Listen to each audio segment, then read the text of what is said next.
Salam dan selamat pagi Jemaat HKBP Cibubur yang diberkati Tuhan. Pada hari ini Selasa 19 November 2024.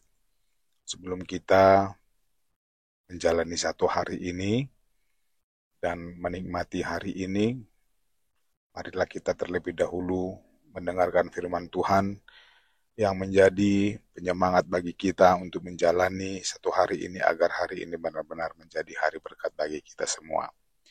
Bagi Amang dan Inang yang sedang sakit atau yang dalam keadaan lemah, yakinlah Tuhan akan menyembuhkanmu dan Tuhan memberkati semua obat, makanan, dan minuman, serta doa-doa dan harapan-harapan Amang dan Inang serta saudara-saudara, sehingga kesembuhan yang daripadanya akan bisa kita nikmati dalam kehidupan kita.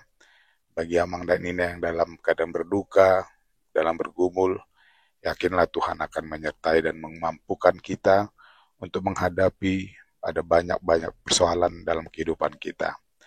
Dan kepada Amang dan Inang, saudara-saudara sekalian yang akan bekerja, Tuhan menyertai Amang dan Inang dan memberikan kekuatan agar setiap pekerjaan yang kita kerjakan atau usahakan dalam satu hari ini benar-benar menjadi berkat bagi kita.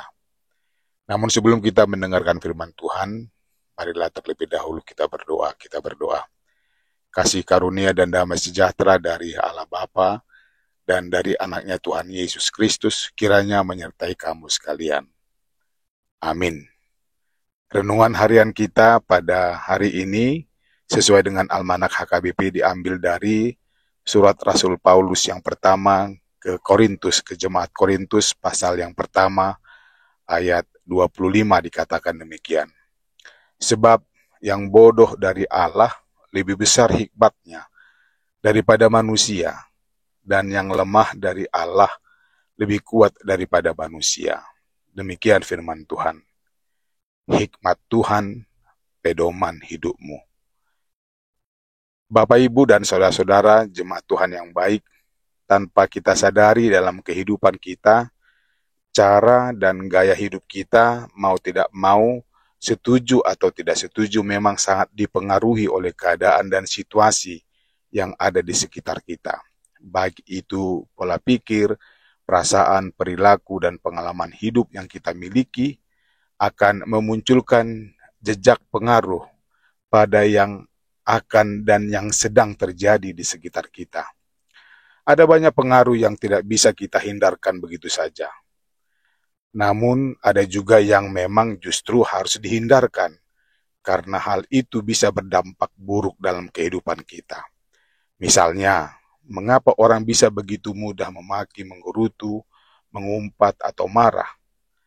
Pastilah karena orang itu meniru orang lain yang biasa melakukan perbuatan tersebut. Itu sebabnya bagi orang tua, jangan pernah melakukan hal-hal yang aneh di depan anak-anak. Tanpa sadar, secara tidak langsung kita mendidik mereka, anak kita, untuk melakukan hal yang sama. Karena rumah sangat berpotensi untuk membentuk karakter dan sifat manusia, anak-anak. Tapi sebaliknya siapapun bisa belajar untuk tidak melakukan hal-hal yang aneh itu, kemungkinan bebas dari pengaruh tersebut. Jemaat Tuhan yang baik, dulu di zaman perjanjian lama dan perjanjian baru, orang-orang Yahudi tentu juga terbentuk oleh dunia atau lingkungan sekitarnya. Hikmat dan yang boleh mempengaruhi sudah diterima orang-orang Yahudi selama bertahun-tahun lamanya. Salah satunya adalah pandangan dan keyakinan yang kokoh bahwa Mesias bagi bangsa Yahudi adalah Mesias yang jaya, jago perang, kuat dan perkasa, yaitu Mesias yang bisa mengalahkan penjajah Romawi. Kalau Mesias yang disalibkan jauh dan tidak ada dalam harapan dan pikiran mereka. Kok seorang Mesias mati dengan cara hina disalibkan? Itu sebabnya sebagian besar orang Yahudi belum menerima Yesus sebagai Mesias, apalagi sebagai Tuhan, anak Allah, boro-boro. Mereka beranggapan bahwa Yesus bukan Mesias. Inilah yang dimaksud Rasul Paulus bahwa pikiran semacam itu telah menjadi batu sandungan bagi orang-orang Yahudi untuk menerima dan beriman kepada Yesus. Demikian juga orang-orang Yunani yang terbentuk juga oleh dunia sekitar melalui beragam aliran filsafat yang sudah dikenal saat itu. Hikmat yang mereka terima dari pemikiran filsafat, yaitu filsafat merupakan ilmu tentang hikmat, itu artinya filsafat punya arti cinta hikmat, mendorong mereka untuk menyimpulkan hanya orang bodohlah yang bisa percaya dan menerima bahwa kematian Yesus yang disalibkan tentara Romawi berdampak bagi keselamatan bagi umat manusia.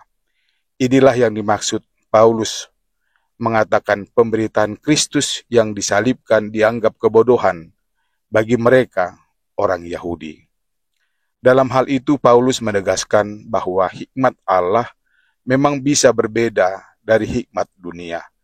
Jadi siapapun yang menjalani hidupnya hanya mengandalkan hikmat dunia akan menjauh dari hikmat Allah. Pada dasarnya Paulus bukanlah orang yang anti terhadap hikmat dunia. Beliau menyadari bahwa hikmat dunia pasti boleh mempengaruhi kehidupan banyak orang. Paulus mengingatkan, bersandarlah pada hikmat Allah, bukan pada hikmat dunia. Sebab Kristen, kita pun tidak bebas dari pengaruh hikmat dunia. Perlu diketahui bahwa hikmat dunia boleh membuat kita jauh dari Allah dan menolak karya penyelamatan Allah dalam Yesus yang disalibkan. So, jadikan hikmat Tuhan menjadi pedoman hidup kita sebagai anak Tuhan dalam iman. Amin. Tuhan bersamamu. Kita berdoa. Terima kasih Tuhan yang baik dan yang peduli. Engkau telah menyatakan kasih-Mu melebihi daripada apa yang ada. Ya Tuhan, aku ingin menjadi bagian dari apa yang Engkau nyatakan. Mampukan aku untuk hidup sesuai dengan kehendak-Mu. Amin. Selamat beraktivitas Samanginang. Horas.